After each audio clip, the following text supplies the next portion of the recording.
All right, guys. Hopefully you're staying safe and warm. It's 7 o'clock on Monday night when I'm recording this, and we still haven't had that big blizzard we've been promised. I'm kind of let down. I was looking forward to seeing 30-mile-an-hour winds and zero visibility outside, but I don't know if you can hear my kids screaming upstairs, but they just started that. So, all right. So we're gonna just keep going with this. Um, we're gonna keep talking about price determination as far as aggregate supply and demand. We're on aggregate demand now. Yesterday, you guys, I guess it's technically today, but when you watched this from yesterday, you guys were supposed to watch the Ed puzzle about what aggregate demand is and why it's shaped that way. We talked about the wealth effect and the interest rate effect and what ceteris paribus means, and then you guys did a short little practice for micro stuff. But now we're going to move on to the macro curves and why they change. And something to think about. We look at the AD curve, the aggregate demand curve, right? We have price levels and we have real GDP. So what is, I thought I would just look at a AD curve there, but I guess I don't just have a simple one. What is AD curve really telling us? It's telling us at each price level how many goods and services people are buying in the economy, right? What is another name for all the goods and services that we buy in a given year? Well, we talked about minus inventories. It's basically the same exact thing as GDP. Aggregate demand is the same thing as GDP. So if you remember that GDP formula, what is the GDP formula? GDP equals what? Is that really important what I told you to remember? It equals consumer spending plus investment spending plus government spending plus net exports. Well, throw an AD on here, and basically you have the same formula. AD is the same thing as GDP, which is the same thing as the sum of consumer, investment, government, and foreign spending. Okay? And the things that are going to cause it to change, those determinants, you probably remember that from Unit 1 where you guys had to come up with your own determinants and we had that whole quiz. The determinants of aggregate demand is anything that's going to cause these four things to change other than price level. Because remember, if price level changes, you move along the curve. Well, what else could cause consumer spending or investment spending or government spending or net exports to change? That's what we're going to talk about really quickly today. Okay? So, oh, sounds like they're getting in trouble up there. I better hurry up.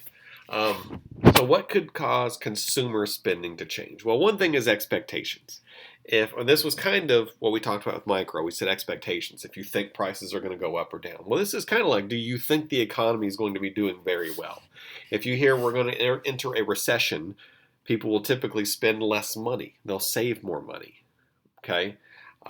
If you hear that the economy is going to be doing really, really well, or what the economy is doing great, you think, oh, the things are going great. You'll spend more money because you expect to have more money coming in.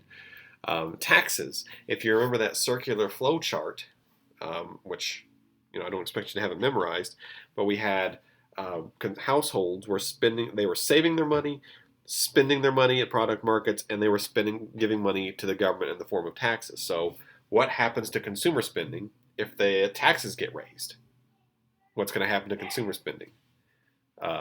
They would spend less money. They don't have as much money to spend, so consumer spending would decrease if taxes went up on individuals. Change in wealth. This doesn't so much just mean money. Some people just assume wealth is the same thing as money. This is the value of your assets.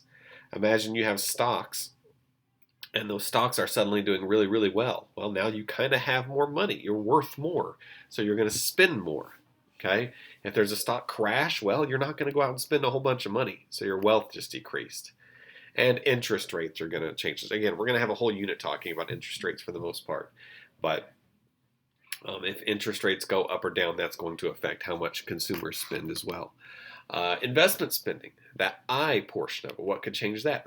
Same thing. And when we're talking about investment spending, we're talking about businesses spending on themselves. Okay, buying new machinery and capital and hiring more people.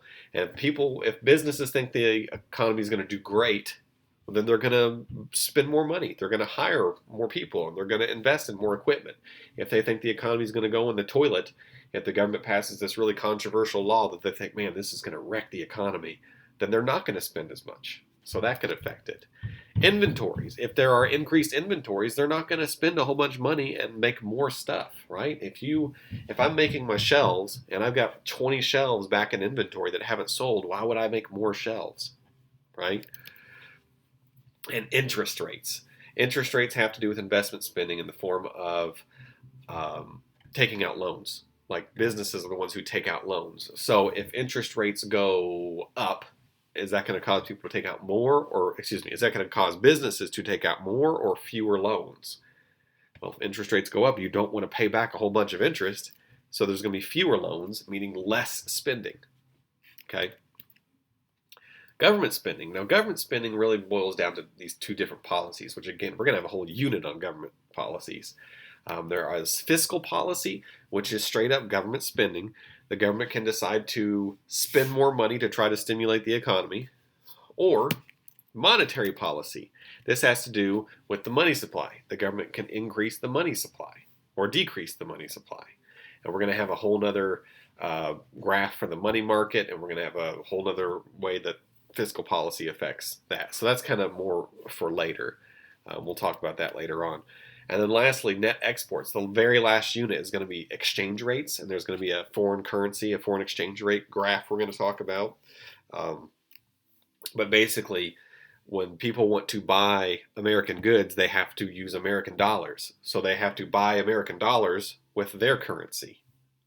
So if their currency becomes more valuable, they can buy more American dollars, and then they can buy more stuff.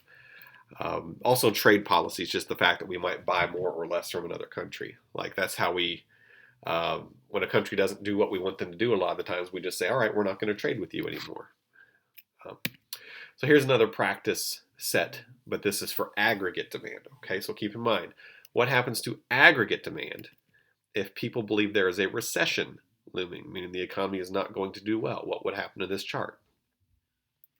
Well, people think something bad is coming. They're going to save more money for that bad time. They're not going to go out and you hear like, oh, the economy's going to crash. You're not going to go, oh, I'm going to go buy a new car. So AD would shift to the left, okay? Because price levels didn't change. If price levels changed, it moved up or down the curve.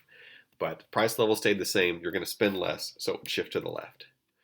Well, what would happen to aggregate demand if Japanese and German family incomes increase? Think about this one for a second, okay?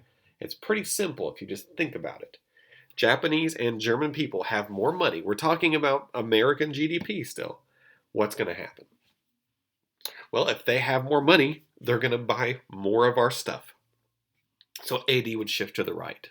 Okay? What would happen if stock prices go really high?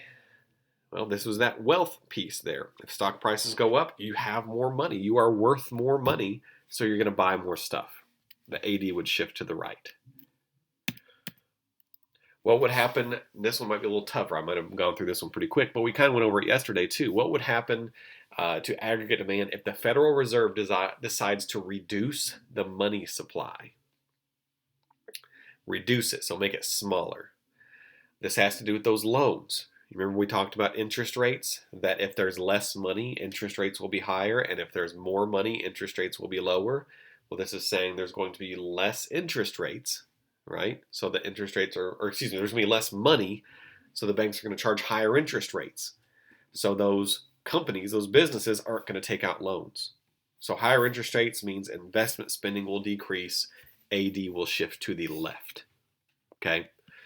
And then this might be the last one. If there is a surplus of houses available to buy, meaning that there's a whole bunch of houses out there, nobody's buying them, what would happen to AD?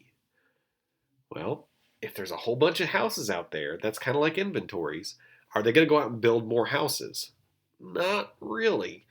Like right now, houses are hard to find. Like I live in Corridon, and there's very few houses on the market. So there's people developing a lot of areas into subdivisions. Unfortunately, they're building one right behind my house.